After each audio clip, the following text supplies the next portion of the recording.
Nandito na naman ang inyong nakotserang appraiser. So tara, gala ulit tayo.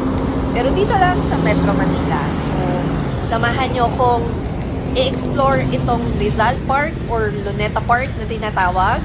Alam nyo naman kung sino ang nakahimlay dito. So nandito ang monument ni Jose Rizal. Si Jose Rizal po pala ay isa sa ating mga bayani ng Pilipinas, isa sa dahilan kung bakit tayo ngayon ay malaya sa pananakop ng ibang bansa. So, matatagpuan po ang Luneta Park or Rizal Park dito lang sa may Rojas Boulevard.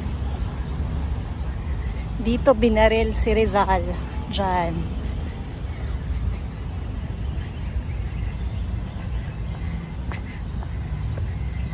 So, ito yung area kung saan binaril si Rizal. Tapos, andun yung monument niya. Diyan. Tapos, ito yung Rizal Park. Ito yung kabuuan ng buong Rizal Park. So, pasok tayo dyan mamaya. Pero punta muna tayo sa National Museum.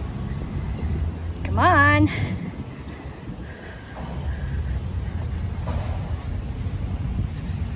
So, ito naman yung Chinese Garden. So, pwede ka rin pumasok dito.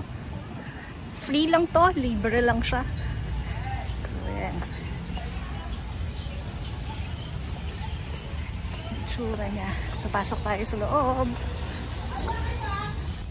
So, kung nandito kayo sa Rizal Park or sa Luneta Park, pwede nyo rin itong puntahan. Ito yung Chinese Garden. Katabi lang ng Luneta Park. Libre lang din po ito.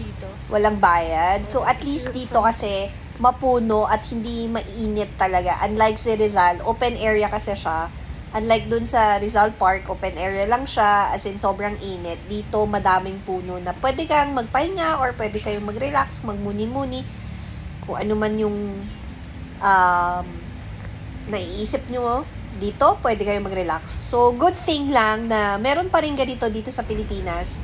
Kasi dito sa Maynila, sobrang dami na talaga ng mga building na nagtataasan. At least, meron pa rin talagang area na ganito na mapuno pa rin at may malinis na hangin ka pa rin na nalalanghap. Kasi ngayon, parang masyado na talagang polluted yung hangin natin sa sobrang dami ng pollution at ng basura talaga na nagkalat kung saan man. At least, meron pa rin talagang magandang area dito sa Maynila na pwede natin puntahan.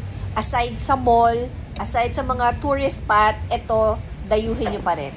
So, hanggang sa muli, ito ang inyong Lakwatsarang Appraiser. Maraming salamat sa inyong panunood.